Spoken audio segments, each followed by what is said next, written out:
Alors, bonjour amis traders, moi c'est le coach Stanislas Néné, je pratique le trading depuis 2021. Alors, plusieurs personnes m'ont découvert par l'intermédiaire des publications que je faisais sur ma page Facebook. Aujourd'hui, je pense qu'il faut pousser encore le bouchon loin en faisant des vidéos pour être plus proche de ma communauté.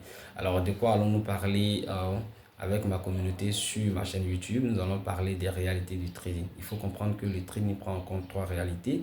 Voilà, l'analyse technique et fondamentale, le money management et la psychologie. Ce sont des trois piliers qui font le trading. Alors, lorsque vous n'avez pas une bonne assise ou lorsque vous ne maîtrisez pas bien ces trois piliers-là, vous ne pourrez pas pratiquer un bon trading ou encore vous ne pouvez pas durer dans ce métier de trading-là. Vous ne pourrez pas avoir une bonne carrière dans le trading. Et donc, ces trois piliers-là sont des piliers sur lesquels nous allons beaucoup insister sur ma chaîne YouTube. Alors, je prends déjà le premier pilier qui est l'analyse technique. Il faut dire qu'en trading, il y a plusieurs façons d'analyser le marché. Il y a la méthodologie de ICT, il y a la méthodologie des SMC, il y a la méthodologie de la vague d'Elliott, il y a la méthodologie de la théorie de dos, il y a la méthodologie du market structure. Donc, il y a plusieurs façons d'analyser le marché. Donc, quand vous venez en trading et que vous êtes concentré uniquement que sur l'analyse technique, ça sera compliqué. L'analyse technique en lui-même n'est pas tout.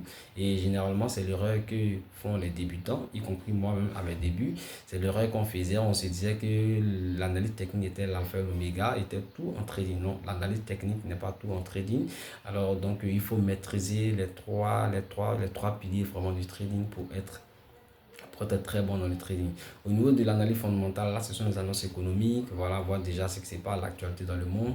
Là, on va en parler davantage quand on sera sur ce sujet dans une autre vidéo. Et aussi, après, on parle maintenant du money management, c'est-à-dire la gestion de votre argent.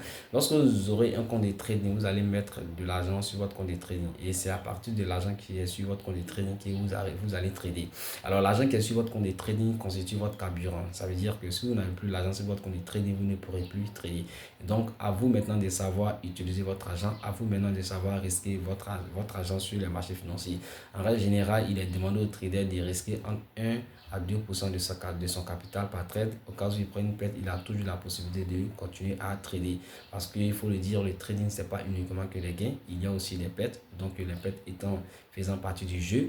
Et il faut vraiment aussi prévoir les pertes en amont, de sorte à ce que ça ne puisse pas trop vous affecter ou encore affecter votre capital lorsque vous allez prendre votre perte.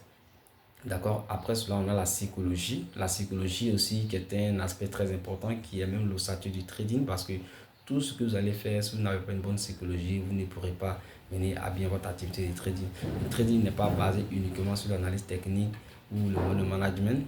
D'accord. Le trading est basé essentiellement sur la psychologie. Et donc, c'est la psychologie qui va soutenir maintenant l'analyse technique et le management. La psychologie, c'est quoi? C'est d'avoir un esprit de gagnant, une mentalité de gagnant, une mentalité de vainqueur, une mentalité de quelqu'un qui apprend de ses erreurs. Lorsque vous faites une erreur, vous avez fait une erreur au niveau de votre point d'entrée, parce qu'en trading, il faut bien identifier les points d'entrée et les points de sortie.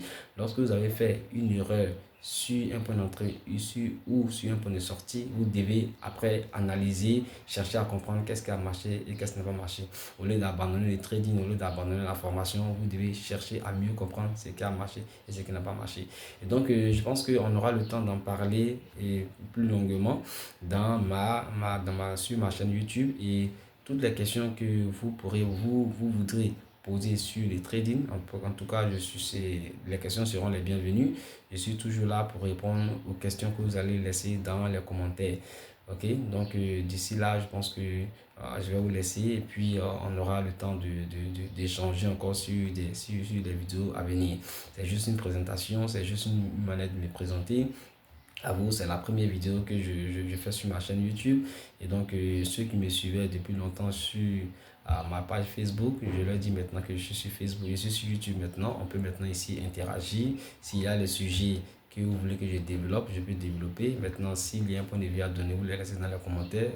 Le champ de commentaires sera ouvert. Et donc, vous pourrez toujours laisser vos commentaires ou encore vos avis sur la vidéo que je viens de faire. Ok, donc merci beaucoup. D'ici là, portez-vous bien. C'était le coach Stanislas Néné. N'oubliez pas de vous abonner, de liker, mais aussi de partager la vidéo aux personnes qui sont voilà, intéressées par le trading. Merci beaucoup. D'ici là, portez-vous bien. Ciao.